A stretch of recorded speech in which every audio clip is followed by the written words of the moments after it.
Hello and welcome to my channel on human design. Last episode, we looked at the open solar plex and the nature of openness and what it really means and what it's like to live it. And I love the comments that viewers make. And there was a comment made by one of the viewers about their open ajna and the fact that they had something pointing towards it, but they had a completely open ajna. What does it mean? What does it mean to have an open mind? What does it mean to have the conceptual mind open? Well, if you think about what it's like to have it fixed, it means those people that have a channel connecting the ajna to the throat, as an example, they have a particular way of thinking and a consistent way of thinking in that particular way.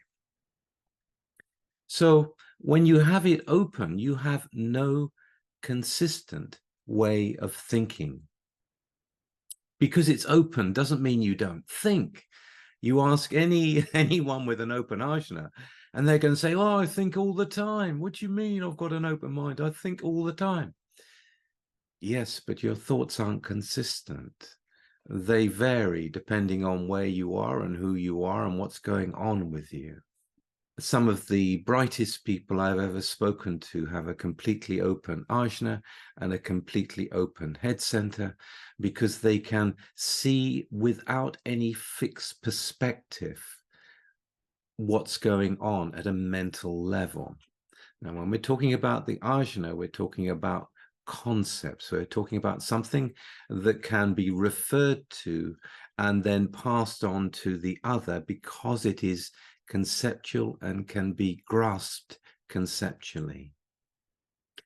If you've got an open mind, you're going to have to get the concept from other people. It comes in, it may come from several people, but then that kind of rough concept is there, and we go around in our not self way going, yes, I am certain this is right, I am certain, and we try to prove our certainty. But it's nothing compared to someone who has a consistent mind. When they speak, the certainty comes out in the way that they speak, because that is the way that they think. When you have an open mind, there is no one way. There is the ability here to assess different concepts for their ability to be interesting, for their ability to be valid, for their ability to open new pathways where thought can go down. So an open mind can actually be a very intellectual mind, and usually is, but it doesn't mean that it's a consistent one. And that is normal for us. And as the process of human design continues, you get to see that ideas come and go, and they can be of all different kinds of subjects and perspectives, and it's just the way it is. As someone who has an open mind, I have a 63 in the head center and a 47 only in the ajna. So I'm going to have a certain color in the way that I am going to think because of the 47. That filter means that I am going to be looking for the larger than life concepts. I'm going to be looking for the concepts that can help me make sense of what's going on and what has happened. But that's me. It's going to be very different if someone has let's say they have the 17 as a gate just hanging there in the open ajna.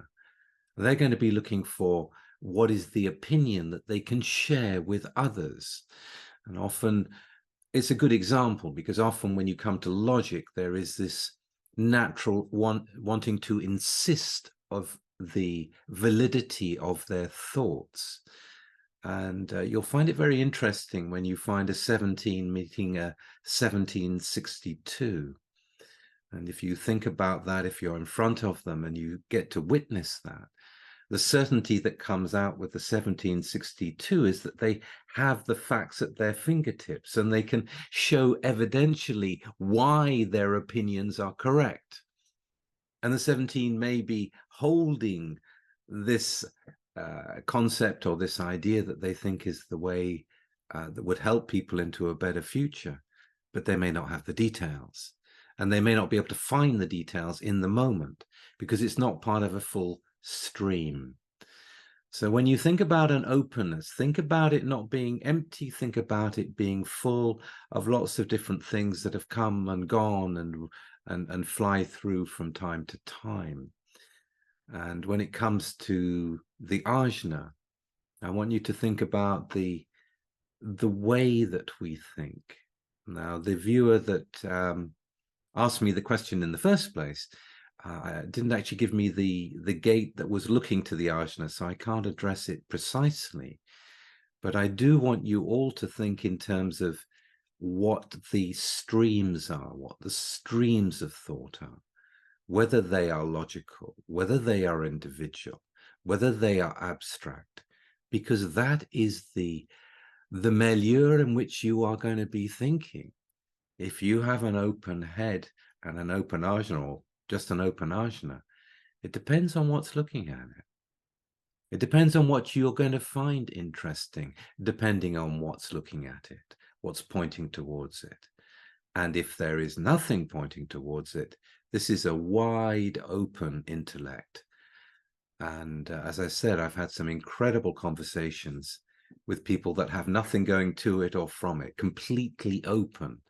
They are unlimited conceptually, which means they can entertain concepts that have never really been spoken before. And again, that can be picked up from different people they meet along the way and thought about as it happens.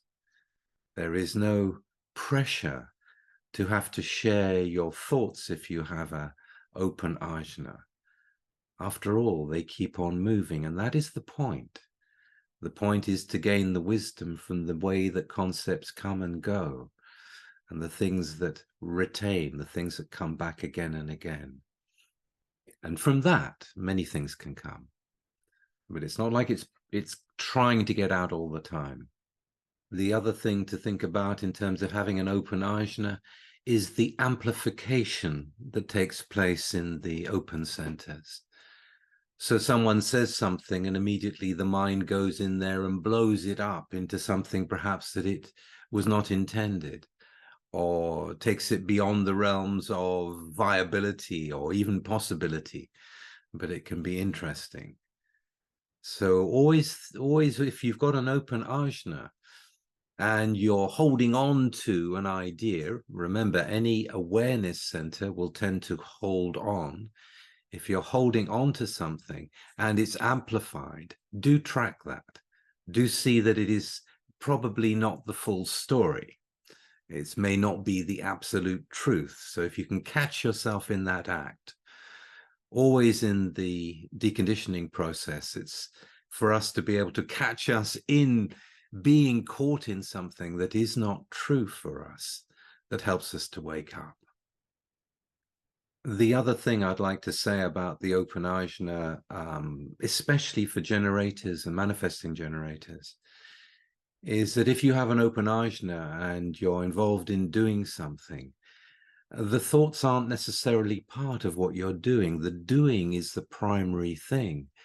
And actually, there may not be a lot going on there much anyway. You're just in the motion.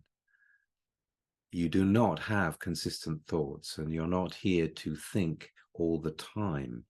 And as the experiment goes on, there is a quietening down because you're literally not taking what comes through your ajna seriously all the time. You're not trying to grasp it. Things begin to melt as you go through the process. And it's a beautiful thing to watch, because ideas that may have tortured you in the past that you would keep trying to go back to with your open ajna, you know, time goes by and you realize you've never thought about it again. So there is this emptying out, this simplification that happens over time. And thoughts are not here to run any of our lives. We just experience them in different ways. Okay, I hope you found that useful and thought-provoking, and I will see you again very soon with something completely different. Bye-bye for now.